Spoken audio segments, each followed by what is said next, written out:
The other day I was having a really wonderful conversation with a gentleman. He's about 52 years old, and he was sharing with me his different life experiences. He had a fascinating life. He had a wonderful job and done a lot of wonderful things in life, but now with retirement looming and coming up on age in about 15 years to be able to get Social Security benefits, he's starting to get really concerned. He confided in me, worried he's not going to be able to make it. He's worried he's not going to have enough income to support his household, and he's worried about a lot of different things. He said, Andrew, I really wish that when I was in my 20s and my 30s, I would have been planning out my life a lot differently. If I would have been doing that, I would have been investing in real estate. I would have been investing in the stock market. I would have been saving more money and budgeting out my finances I was earning in my prime earning years. So I said, well, why didn't you do that? He said, I really thought that I just would have more time. And now that I'm 52 years old and here in about 13 years I can get Social Security benefits, it's just crazy. He said that the time has just flown by. Have you ever had a conversation with somebody like that too?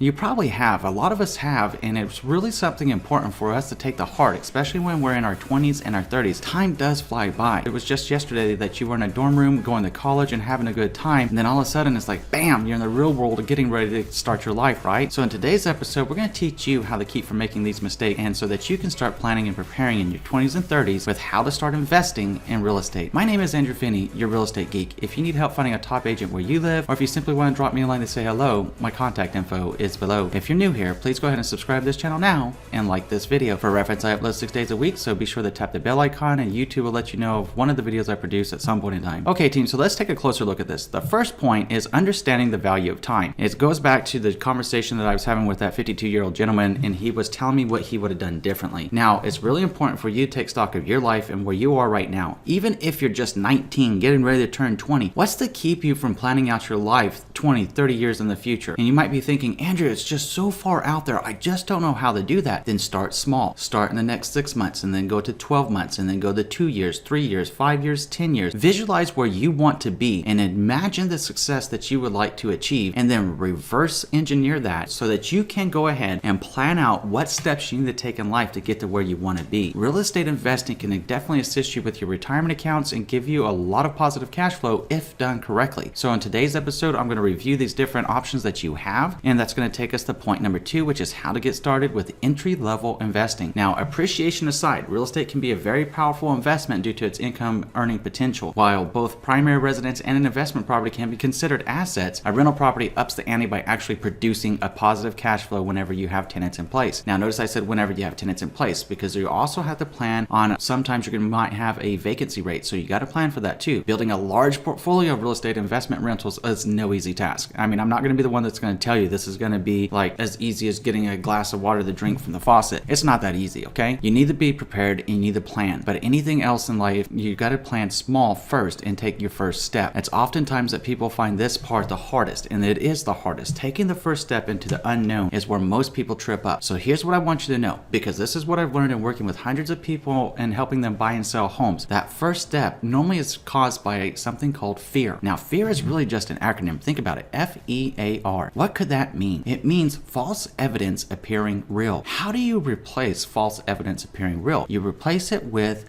knowledge, and when you have knowledge, it's going to provide you with comfort, and when you have comfort, you're going to have confidence, and then you'll be able to be comfortable and confident every step of the way because you first took the time to educate yourself and take that first step. Be courageous, be brave. You're in your 20s and 30s. It's a great time. It is so important to get things right because you're in your foundational points in life that will set you up or break you for the rest of your life. So let's make sure that you get set up for success. Now, your first way of getting into entry-level investing is by house hacking, and perhaps you've heard of house hacking. It's one of the easiest ways to dip your toe into the real estate investing, right? So the basic concept here is that you purchase a property and rent out parts of it to collect income to help offset your housing expenses. Now, what kind of properties could this work for? Think about this for a moment. It could be something like a single family home. It could even be a condominium. It could be a townhome. Now, the idea behind house hacking is if you're going to offset your housing expenses, that means that you're renting out the other rooms and you're going to be having them essentially pay for your mortgage and your living expenses. That's where the beauty of house hacking is. If you have people that are living there and renting out rooms, let's say that you have a 2-bedroom condo and that's what you can afford right now, maybe in your early 20s, right? That's a great step. Go ahead and take it. Rent out the other room. I know that you might be thinking, but Andrew, I don't want a roommate. Well, do you want to be able to retire and do you want to be able to live comfortably? Which one do you want more? Where's there more pain? having a roommate in the short term, or living the life of your dreams in the future? Think about it. It's really that serious, okay? And it really is that simple to figure out. When you take the house hacking analogy a step further, you can also take a look at townhomes, single family homes. Maybe it's a 3-bed home, you can rent out 2. Maybe you're looking at a multifamily residence, and you might be wondering, well, Andrew, how am I going to get financing on a multifamily residence? I heard that you can't do that. That's just not the case. The fact is that you can. If you've served in the military, there's a VA loan option that's available to you that will permit it if you live in at least one of those units. If you have an FHA loan, which is a very, very popular loan type, by the way, then you can also do it so long as you're living in one of the 4 units or whatever you're buying, duplex, triplex, quadplex, right? Once you go over 4 units, now you're in the commercial property, so it's a little bit of a different ball of wax there in terms of how you get your financing. The second opportunity that you have for entry-level investing is short-term rentals. With short-term rentals, think about this for a moment. Think of the wisdom of this. If you live in an area that has like a lot of tourists or has seasonal visitors, what could you do? You could be renting out your property or your additional rooms in the property that you bought. Whether it's a condominium, whether it's a single family home, what have you, whether it's a multiplex, it doesn't matter. If you're in an area that's seasonal and they get a large influx of visitors, maybe it's touristy or whatever, then take that as an opportunity, because you can make a very pretty penny doing this if done correctly. So if you're willing to stay on top of the high rental turnover, because obviously the short term, it could be a day, it could be a week, it could be whatever the case that people take vacations on, right? So if you're willing to take that challenge on, then you can make a very, very pretty penny by being savvy. But you also have to think about all that turnover, you know, how you're going to manage it and how you're going to accommodate it into your life with your work and everything else that's going on. It is an excellent opportunity to consider and to think about. If you have done that, by the way, I would like you to share your experiences with us in the comment section below and tell us how that's working for you. Now, first of all, if you're in your 20s and 30s, one of the things that might be coming to your head is, hey, I could use Airbnb for that. Well, Airbnb is a good option and it's a nice platform. I want you to also consider the fact that it's also the subject of some controversy. The best way to know if that's going to be a viable option for you is to actually go onto Airbnb's website and look and see if they have a map that's going to say what areas and what property types are permissible and how far you got to be for the other Airbnb property. I know that's probably a little bit of a shocker, right? But I'm sharing this with you from experience of clients I've worked with here in Vegas that thought Airbnb was going to be all the rage and they were going to become multimillionaires over a few years. I shared with them, hey, this takes time to get everything right, and I gave them the honest scoop and gave them the information at Airbnb. What we found in the process of doing that is that it's a lot more challenging, especially here in Vegas, than one might think. That kind of makes sense too. So if you're thinking, oh, Las Vegas is going to be great to do Airbnb, not so fast. They won't allow it in an HOA community, and it's very difficult to do depending on what area of town you're in, because think about it, we have those casinos out here, and those casinos have hotels, and they want people in their hotels. So it is actually an extremely big challenge here. It's not impossible, but it is a bit of a challenge. So it takes a little bit of extra strategy and planning out to get it right. So your area may be a little bit easier to do that in. Definitely take a look at that and see if it's going to work for you. If it does, wonderful. Now, the third option of entry-level investing is called an REIT, which stands for Real Estate Investment Trust. Real Estate Investment Trust is really cool because it's essentially like you don't have to be a landlord. You don't got to worry about finding a good fit with a tenant, but you can still invest in real estate through a more passive approach to get some of the skin in the game and start learning the process by purchasing the REIT. Essentially, in REIT, what it is, Real Estate Investment Trust, right, is a company that owns, operates, or finances income-producing properties such as apartment complexes, office, shopping centers, hotels, etc., right? It's modeled after like a mutual fund approach. It is that easy to invest in too. You can walk into any bank, you can walk into any investment platform, go on there and go ahead and check out REITs, and you'll find there's a whole host of different options. I've made some other videos about REITs. If you're interested in them, check them out, right? Give you a really good education in that. So as an REIT stockholder, you can earn a share of the income produced through the real estate investment without actually having to go out and buy or manage a property.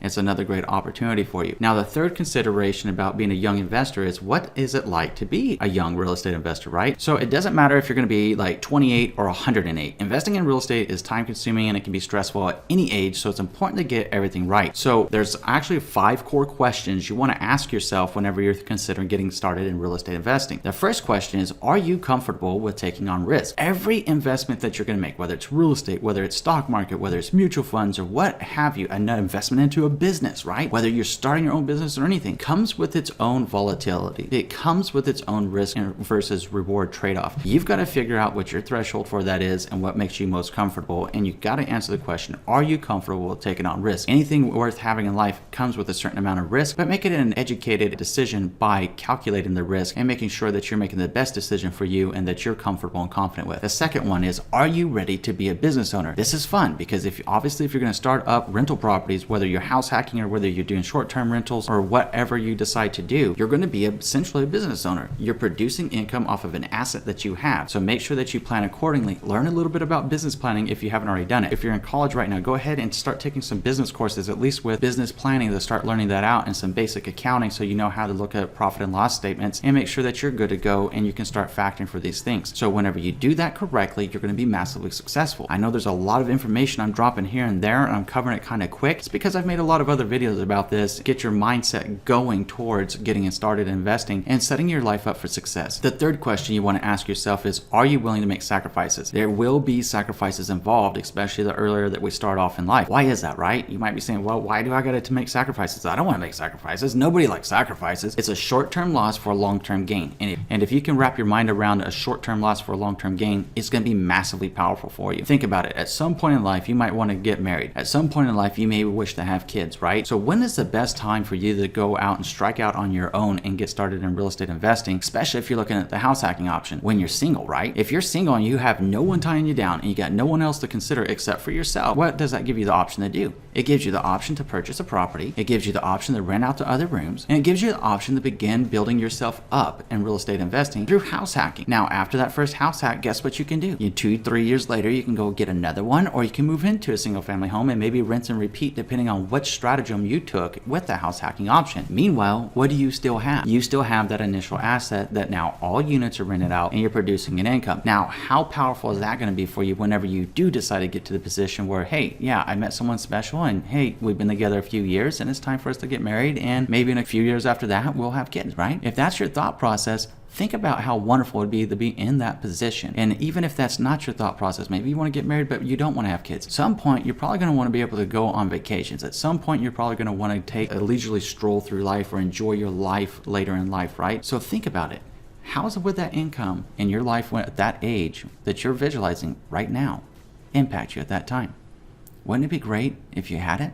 The answer, of course, is yes, right? So think about it and go ahead and build to it. The fourth question is, do you have financial reserves? Obviously, a moment ago I shared with you, it's not going to be an easy process doing this. You can definitely get started in it and you can definitely get going on it, but it's not going to be an easy process. You're going to have some financial reserves to cover your vacancy rate. Now, let's say you bought a quadplex, right? Which is 4 units and it's a multifamily property. Now, what happens if one of those units is vacant? Well, you got to be able to cover that rent, right? Essentially look at it. Are you going to be able to have enough money coming in to support that property from the other 3? Ideally, you would. Ideally, you'd have enough rent coming in off of maybe 1.5 units and then profiting the rest and calculating for taxes and overhead and also calculating for maintenance of the property, right? And then you would have maybe a 25-35% margin of profit that could go to you every single month. Now, that being said, you got to have financial reserves built up. Any good business knows the wisdom of having financial reserves built up to ride out the lean times. Be a smart business. The fifth question is, are you ready to have tenants? Because people are people, right? And we all have different personalities. You're going to get some people that are really, really wonderful to work with and really, really wonderful to rent to, and you're gonna get some people you're like, OMG, I'd rather stab myself in the eyeball than ever see that person or work with that person again. At the same time, if you're in the position to be a landlord, you've got to be able to accommodate and work with various personality styles and also understand your rights as a landlord and understand your tenant's rights as a tenant. It's important to understand what's going on there. Now, perhaps a trusted real estate advisor can break down a very good education for you, perhaps a property manager, or perhaps even a real estate attorney. There's a lot of options to get more educated on this process. So I really hope that you learned a lot from this video today and it gives you inspiration to move forward and go into getting motivated to take action. Think about motivation for a moment. What is motivation? Let's break it down. Motive to action, right? So in other words, get inspired and take action based upon your inspiration. Become motivated and take action today. There's no better time to get started than right now. And it's never too late to start. If you're in your 40s or 50s right now watching this video, it's never too late to get started. Get started now. There's a lot of examples of people that are 50, 60 years old that go on and they hit their prime in their 50s and 60s and enjoy a wonderful life. It's never too early and it's never too late to get started. That's the message of today. Now, what I'd like you to do is tell me what you took away from this video in the comment section below, along with any of the experiences that you have with getting started in real estate investing and how you're doing it and how it's working for you. Now I'm going to go ahead and pop up my contact information. If you want to drop me a line to say hello, or if you simply need help finding a top agent where you live, please let me know. Always love to hear from you. If you haven't already done so, I'm going to ask you to do 3 things. Number 1, please subscribe to this channel. Number 2, please like this video. And number 3, please share this video around with someone you know is going to be able to help, because just like you, I'm sure you're thinking of someone else right now that is asking and itching to get started and getting on the right footing in life and being prepared for success into the future. Please share it with them. Thank you. In between now and next time, I'm wishing you and yours a lifetime full of love, wealth, abundance, and happiness. Thank you for watching today, team, and enjoy an amazing day.